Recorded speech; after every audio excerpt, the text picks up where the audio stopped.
It's Newcastle who are delighted to hear that whistle. Newcastle 1, City 1 at St James's Park.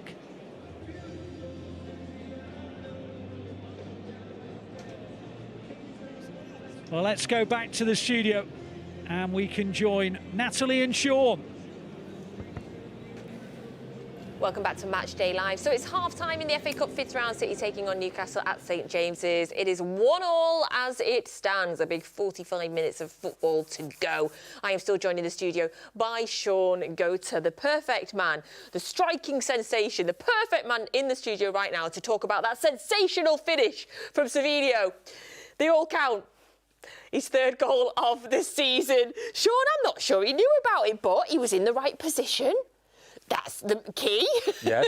Well, we spoke about that, talking about why players coming in. I think I mentioned earlier saying about Doku coming in on the end of crosses, but Savinho being on the opposite side coming in. This is something that I'm saying that he can improve in. He's in the right spot. The ball comes through Doku, probably the first chance that Doku has been able to really get a run. It gets across the player, drives it across there. And he's in the right place. Savinho's in the right place. It comes through. I think it's a hole who miss kicks, has a swing, doesn't connect, and it sort of hits him because he's sort of left-footed because he's thinking, well, hole's clearing it, and it hits his foot, and it's just sort of a nerve thing, and it's like a twitch, and it just rolls over the line. I'm thinking, it didn't look like he actually passed it in, and as I saw the replay, he didn't actually pass it in. It sort of hit him and went in, but being in the right place is the right thing. I think we all took a second to realise that he'd scored. It was like, Yeah, absolutely. I mean, it was brilliant. The fact of seeing him in there, for me, I was watching it and I'm thinking, Savinho is where we're going to get some joy. One of the areas where we're going to get joy because he seemed to have the beaten and we were getting the balls to him, and it was really good to see because Doku hadn't really had the opportunities to run. It seemed as though the first 20, 25 minutes, we never really saw Doku with the ball to run at the defender. But that one time, he receives the ball, he gets across him, flashes it across, and Savinho's in the right place. And again, I think Savinho has been probably our best player in the first half, certainly offensively. Obviously, the assist there coming from Doku, his 9th assist of the season. He got 9 assists last season and 9 assists the season before that as well. So yes. It might be on for breaking that this year, hopefully, Shaun. Yeah, well, listen, the way he's now come into the game, because he's now got to come into the game. He's got the beat. He knows he's got the beaten. They're doubling up. They could only double up for so long. And when he receives the ball and they double up, he'll just reel it back inside. And when he gets that chance, he'll go and take him on and create really good opportunities. But I feel that he's now into the game. Reinders, I think, it's another key thing because Reinders is making these runs forward. And we probably just need Reinders to have one of those quality shots when he makes these runs forward. 1 or 2 balls have been slightly too overhit for him. But he's making these half-loop connections. He did have one really good opportunity going through. But I think if he keeps making these runs, he made at least 2 or 3, and no one found him. And then eventually he did get found. So I think he's an important piece to making runs in behind the defence. And if he can receive 1 or 2 balls, then he could potentially get himself on his score sheet or an assist by making these forward runs. Yeah, that great opportunity that he had that you mentioned came only minutes after Savinho got the equaliser. Yeah. It looked like, we could have completely changed the game on the head in just 2 minutes. His finish, it went just wide of the far post. Yeah, he just pulled it. He's running at full speed. He receives it in between and he sort of drives forward, a good touch. And he knows he can't take another touch because it just puts him, the angle gets worse and the goal gets smaller. And he has his shot. He's obviously trying to go hard and low far post. He does, but it's just a little bit wide. So he pulls that. And again, that's from him making those runs forward. So I think Pep will be saying, listen, we need you to keep making those runs forward. He will connect with more of those chances and those shots. And if he has his shooting boots on, 1 or 2 of those shots can really work to keep in terms of scoring. So, yeah, I think he's an important piece to what it will look like in second half. Lovely stat for you in terms of which City player had the most touches in that first half. Do you want to guess? A City player. Normally it tends to be defenders. It tends to be defenders. I'm thinking Stones. So No? No, Shaun, you should trust what you say more. Your player of the match so far, Savinho. 49 touches is the most of any City player. Right. And, well, City really woke up after about 20 minutes, 25 minutes. City woke up and we started getting him more balls into the front players. And I'm looking and thinking, this is where the joy is going to come from. And I think it'll be almost an old school talking in terms of get the ball to him because he's got the beating of him. And when he's got the ball, we want you getting in the box. I want you getting in the box. I want you centre back squeezing up, locking it so that any balls that come out, we can contest it, win it, and sustain that pressure. Because he has got the beating. Doku's also got the beating. So I think they're really key to us creating. And the one thing I'd say is, Newcastle, obviously, the fans were in the game. They've got the flags and everything to try to create the atmosphere. And they started lively. They were bright. They were at it. And it looked as though we were still like, we're in a game. And it's like, whoa. But we did wake up. And we woke up, let's say, 20, 25 minutes into the game. And that's the way to keep their fans quiet, is actually by playing the way we played in the last 15 minutes. The 15 minutes, maybe 20 minutes, I think that's the way you keep Newcastle fans quiet because that opening 20 minutes, they were loud, they were pumped up, they got their players going.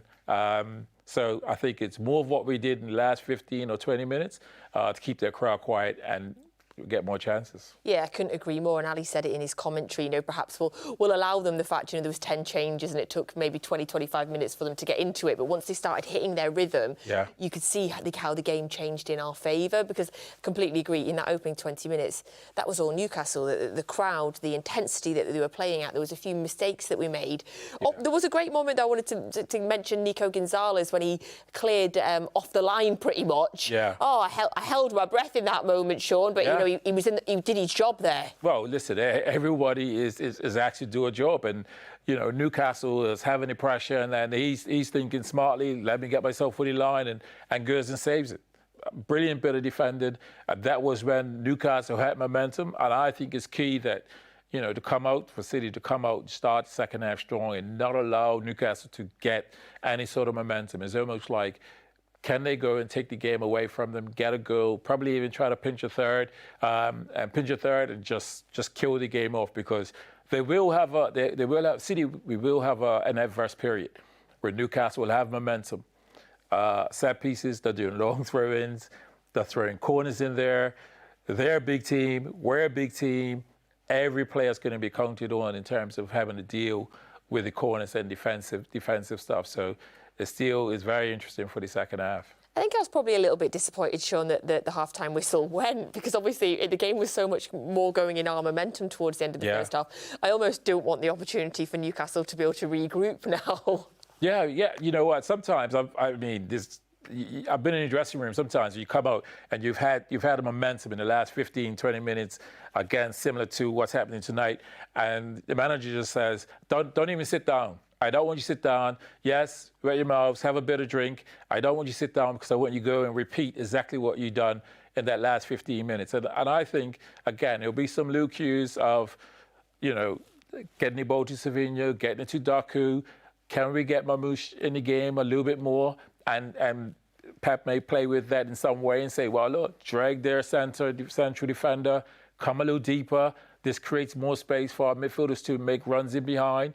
So you may look at that and now get Mamouche involved in the game and a bit of play it sometimes as well. So it remains to be interesting to see, does he do anything? Because I think it'll be, can we go and do much of the same, what we did in the last 15 minutes? Very entertaining fifth round fixture. The fifth round of the FA Cup has been very entertaining all day long as well. Big 45 minutes for City to come. Now, I want to quickly tell you, if you weren't aware, last week, City in the Community teamed up with our very own Ruben Diaz for a unique fundraising event that was held over at the Etihad Stadium that I had the very high honour of presenting. Let's take a little look.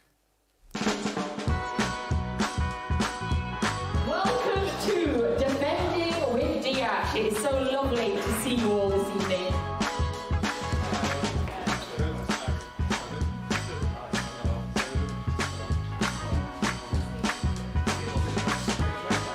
All of the funds that we raise tonight will go towards supporting and sustaining our work across Greater Manchester to empower healthy lives through football. Welcome to the stage, the main man of the evening, Ruben Dias.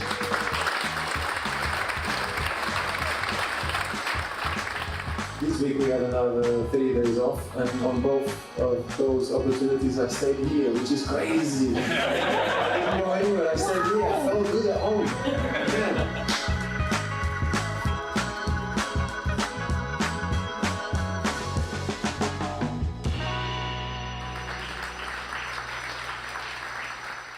Join City in the Community prize draw for £5 a month. Win match tickets.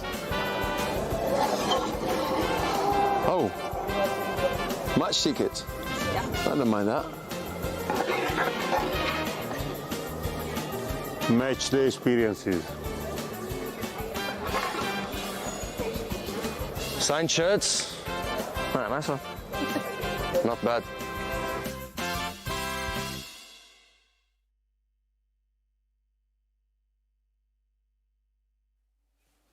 I love that.